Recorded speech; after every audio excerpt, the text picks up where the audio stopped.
गांव में आर्या नाम की एक लड़की रहती थी। बचपन में ही उसके सिर से माँ बाप का साया उठ गया था।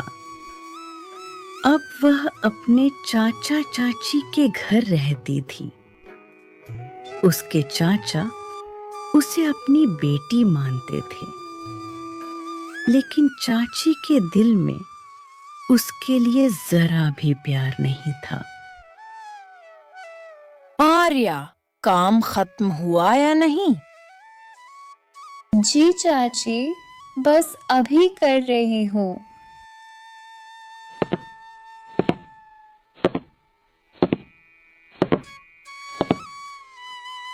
मम्मी, मेरी चाय बनवा दो। और हाँ, आर्या को बोलो मेरे कपड़े भी प्रेस कर दे।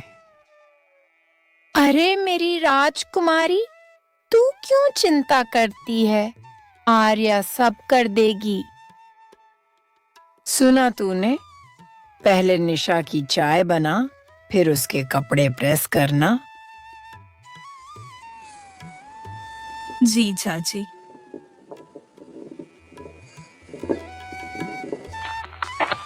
तभी रामनाथ घर में आते हैं।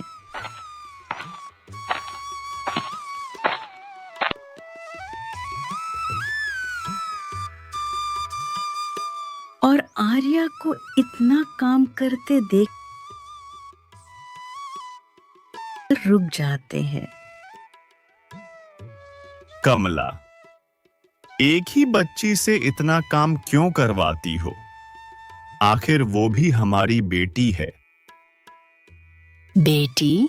बेटी अपने माँ पिता के घर रहती है, दूसरों के घर नहीं। आर्या हर दिन ऐसे ही ताने सुनती, लेकिन कभी किसी से शिकायत नहीं करती थी। समय बीतता गया और देखते ही देखते दोनों लड़कियां शादी लायक हो गईं। मेरी निशा की शादी मैंने एक बहुत अमीर खानदान में तय कर दी है। शहर के बड़े लोग हैं। अरे वाह, ये तो बहुत अच्छी बात है। और आर्या के लिए भी कोई ढूंढा या नहीं? उसके लिए एक गरीब घर देख लिया है। जैसी किस्मत वैसा घर।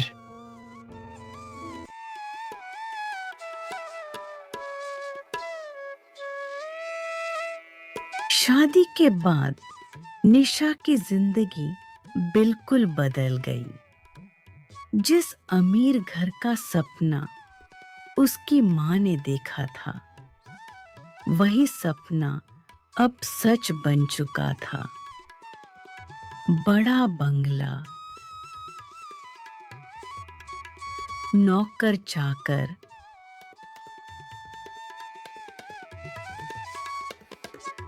महंगी गाड़ियां, हर सुख उसके कदमों में था। मैडम जी, आपका जूस। वहां रख दो। और सुनो, मेरे नहाने के लिए बाथटब में पानी भर दो। तभी उसकी सास और पति अंदर आते हैं। निशा बेटा, शाम को कुछ मेहमान आने वाले हैं। ठीक है मम्मी जी, नौकरों से बोल दूंगी सब तैयार कर दें। और अगर कुछ चाहिए हो तो बता देना। वहीं दूसरी तरफ आर्या की दुनिया बिल्कुल अलग थी। छोटा सा घर, ना कोई नौकर, ना कोई ऐशो आराम। उसका पति मोहन दिन रात खेतों में मेहनत करता ताकि घर का खर्च चल सके।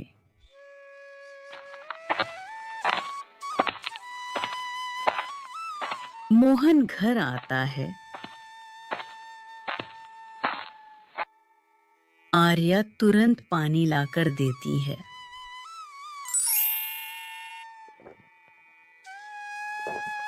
आज काम थोड़ा ज्यादा था, देर हो गई। कोई बात नहीं, आप हाथ धो लीजिए, मैं खाना परोसती हूँ। दोनों बैठकर साथ में खाना खाते हैं।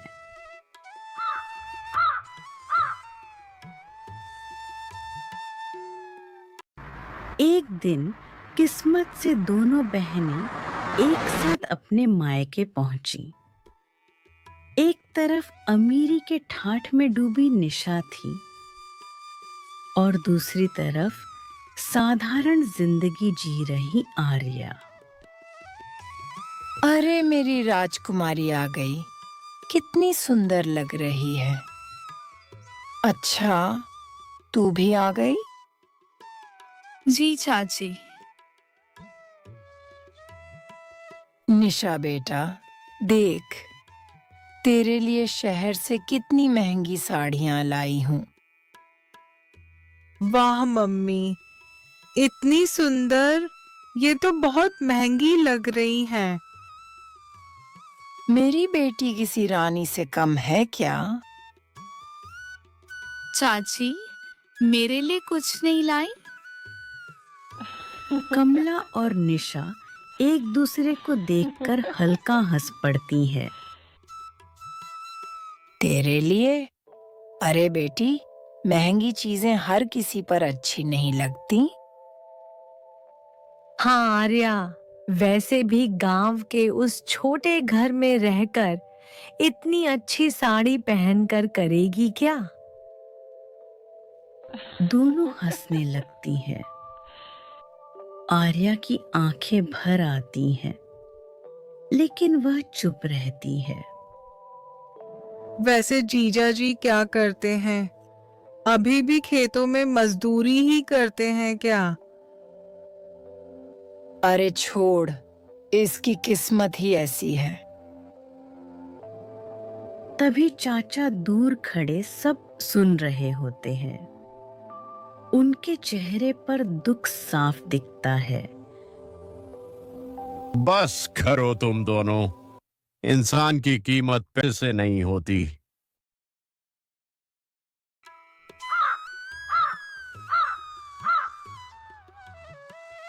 मायके से लौटने के बाद आर्या अपनी छोटी सी दुनिया में वापस आ गई। क्या हुआ मोहन जी, आज बहुत परेशान लग रहे?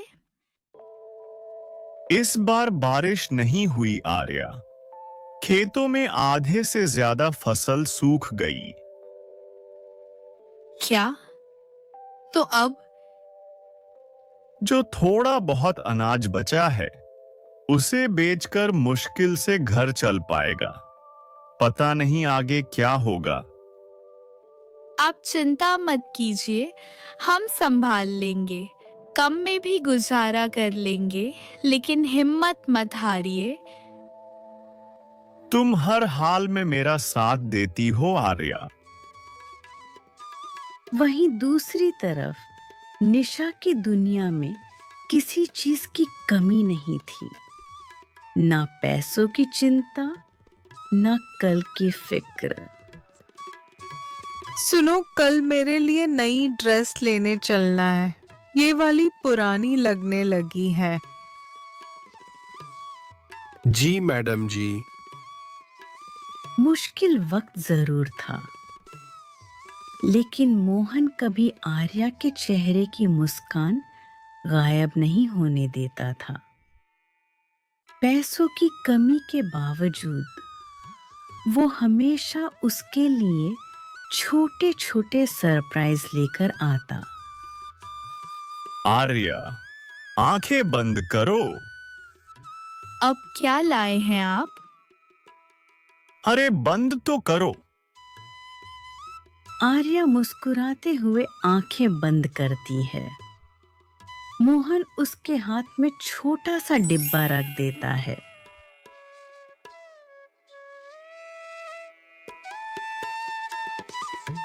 ये मेरे लिए? हाँ, बाजार में दिख गई तो लेके आ गया। वादा करता हूँ एक दिन असली चांदी की लाऊंगा। लेकिन अभी घर की हालत ऐसी है। आपको पैसे खर्च नहीं करने चाहिए थे। घर की लक्ष्मी खुश रहेगी तभी तो जीवन में खुशियां आएंगी।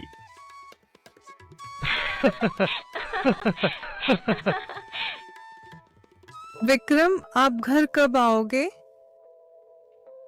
मीटिंग में हूं, परेशान मत करो।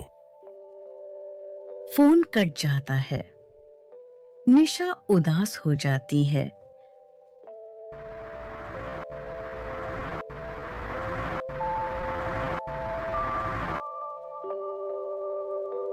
आप आ गए? खाना गरम करवा दूं? भूख नहीं है। आप खाना खा। निशा, हर बात पर सवाल मत किया करो। वो सीधा कमरे में जाता है और बिस्तर पर लेट जाता है। हर रात यही होता। विक्रम देर से घर आता, 2 बातें भी ठीक से नहीं करता और निशा अकेलेपन में घुटती रहती।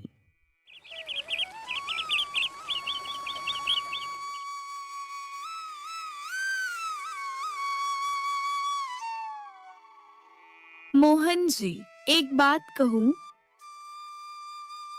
हाँ बोलो। मैं सोच रही थी क्यों ना मैं छोटा सा खाने का ठेला लगा लूं। मैं दाल चावल पूड़ी सब्जी पकौड़े या चाय बना सकती हूँ। पर तुम इतना काम कैसे करोगी?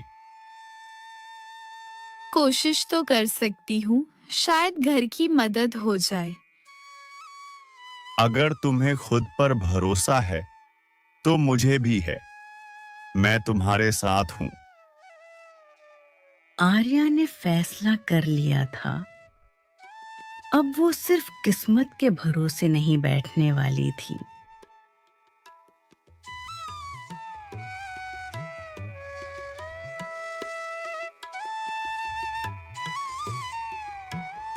देखो आर्या, ये ठेला भाड़े में लेकर आया हूं। वाह, बढ़िया है। चलिए अब इसमें सामान रखते हैं। दोनों उसमें सामान रखकर एक जगह अपना ठेला खड़ा कर देते हैं। भैया, क्या क्या मिलेगा? दाल चावल रोटी सब्जी सब मिलेगा। 1 प्लेट लगा दीजिए भैया। वाह, खाना तो बहुत स्वादिष्ट है। धीरे धीरे करके काफी लोग ठेले पर खाने के लिए आने लगे। लगता है लोगों को तुम्हारा खाना बहुत पसंद आया आर्या। हाँ, देखिए ना, उम्मीद से ज्यादा कमाई हो गई है। दिन बीतते गए और आर्या के हाथ के खाने की खुशबू पूरे बाजार में फैलने लगी। लोग उसके ठेले पर आने लगे, लेकिन हर किसी को उसकी मेहनत पसंद नहीं आने वाली थी।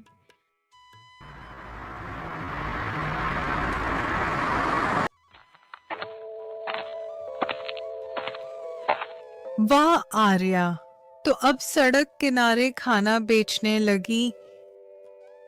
काम छोटा बड़ा नहीं होता दीदी। अच्छा, लेकिन मैंने नहीं सोचा था कि तुम्हारी हालत इतनी खराब हो जाएगी। मेहनत की कमाई में शर्म नहीं होती। गरीब लोग यही बोलकर खुद को तसल्ली देते हैं। उफ, कितनी धूप है। मैं तो चली अपने महल में एसी की ठंडी हवा लेने।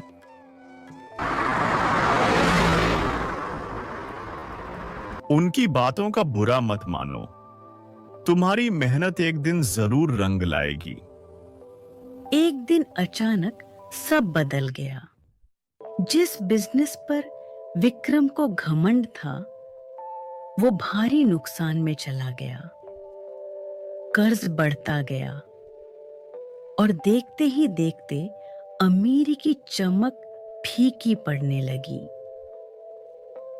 सब खत्म हो गया, सब। कोशिश कीजिए, कुछ ना कुछ रास्ता जरूर निकलेगा। तुम चुप रहो। जब से ये घर में आई है, एक के बाद एक मुसीबत आ रही है। मम्मी जी, मैंने क्या किया है? पता नहीं कैसी किस्मत लेकर आई हो। समय ने करवट ली और जिस निशा ने कभी पानी का गिलास तक खुद नहीं उठाया था, अब उसे घर का हर काम अपने हाथों से करना पड़ रहा था। निशा, अभी तक नाश्ता तैयार नहीं हुआ? बस मम्मी जी बना रही हूँ। पता नहीं तेरे घर वालों ने कैसी लड़की भेज दी। तेरी माँ ने कुछ नहीं सिखाया क्या तुझे? मैं कोशिश कर रही हूँ। सुबह से रात तक काम, खाना बनाना, सफाई करना, कपड़े धोना, वो जिंदगी जिसे निशा ने कभी महसूस तक नहीं किया था, अब उसकी हकीकत बन चुकी थी।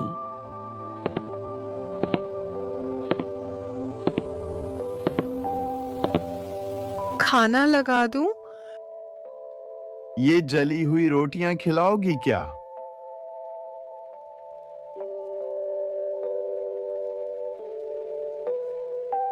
सॉरी, वो मैं पहली बार कर रही हूँ।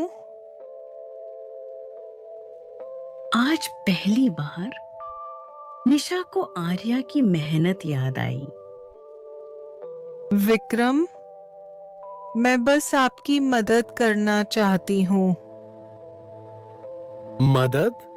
तुमसे कुछ नहीं होता। मैं दिन भर घर संभाल रही हूँ, कोशिश तो। बस, जब से तुम इस घर में आई हो, कुछ अच्छा नहीं हुआ।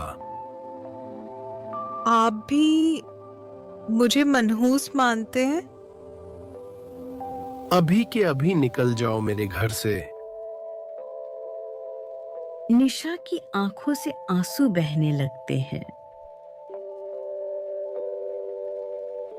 विक्रम, इतनी रात को मैं कहाँ जाऊंगी?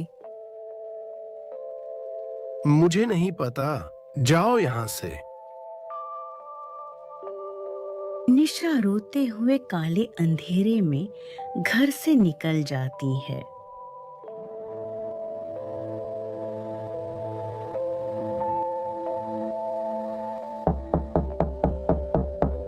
अरे निशा, क्या हुआ? निशा रो पड़ती है। मम्मी, विक्रम ने मुझे घर से निकाल दिया। कमला उसे अंदर ले जाती है। उसी दिन किस्मत का खेल देखिए। आर्या भी अपने मायके आई हुई थी। वही आर्या जिसे निशा ने हर मोड़ पर नीचा दिखाया था। दीदी, आप ठीक है? निशा कुछ नहीं बोलती, बस नजरें झुका लेती है। पहली बार उसके पास कोई जवाब नहीं था। आर्या, शायद मैंने तुम्हारे साथ बहुत बुरा किया, मुझे माफ कर दो। पुरानी बातें भूल जाइए दीदी, अभी आपको खुद को संभालना है। मेरे पास अब कुछ नहीं बचा। आप कुछ दिन हमारे घर चलिए, आपको अच्छा लगेगा। हाँ निशा बेटा, कुछ समय आर्या के साथ रहो, तुम्हारा मन बहल जाएगा। लेकिन मैं तुम्हारे लिए बोझ बन जाऊंगी। मैं मोहन जी से बात कर लूंगी, आप बस चलिए मेरे साथ।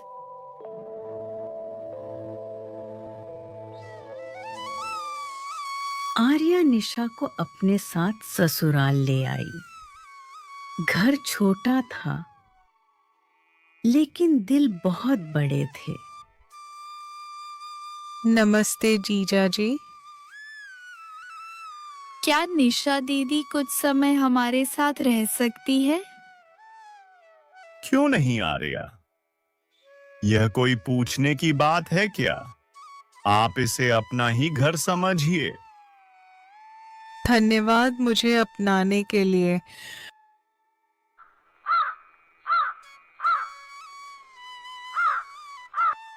आर्या, मैं तुम दोनों पर बोझ बन चुकी हूँ।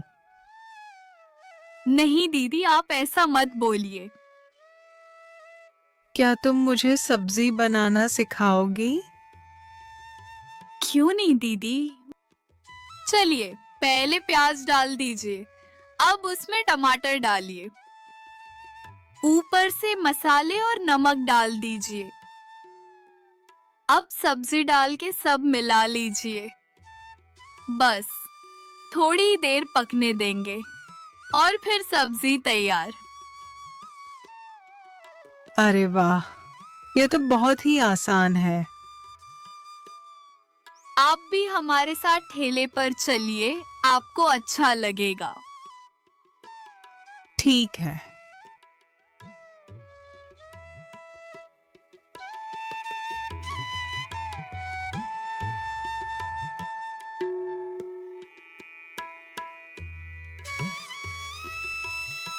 तीनों मिलके ठेला लगाते हैं।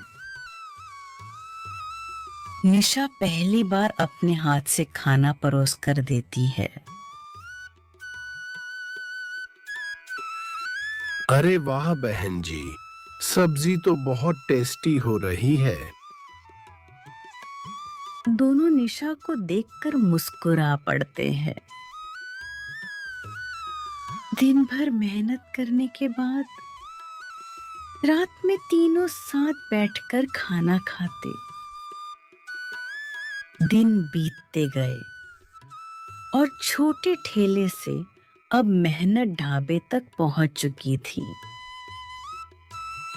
दीदी के आने से हमारी बहुत मदद हो गई है। हाँ देखिए ना, अब हम ढाबे में इतने सारे लोगों को खाना खिला पाते हैं। मुझे तुम्हारे साथ काम करके बहुत अच्छा लगता है।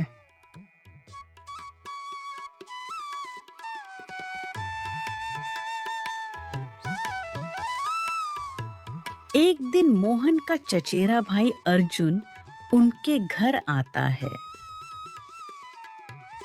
उसे निशा बहुत पसंद आती है और वो मोहन से बात करता है। भैया, मैं निशा से शादी करना चाहता हूँ। मैं निशा से पूछकर तुम्हें बताता हूँ अर्जुन। लेकिन अतीत से इतनी आसानी से पीछा नहीं छूटता। निशा, आप यहाँ? मैं तुम्हें लेने आया हूँ निशा। मेरे साथ चलो, अब सब अच्छा हो गया है, पहले की तरह। जिस घर में इज्जत ना हो, मुझे वहां नहीं रहना। मैंने यहाँ मेहनत से अपनी नई जिंदगी बनाई है और अब मैं वापस नहीं जाऊंगी। ये तुम्हारा आखिरी फैसला है? हाँ। विक्रम वापस चले जाता है। दीदी, एक बात पूछूं? पूछो आर्या। अगर कोई इंसान आपका सम्मान करे, आपका साथ दे, तो क्या आप उसे एक मौका देंगी? तुम अर्जुन की बात कर रही हो ना? दोनों हंस देती हैं।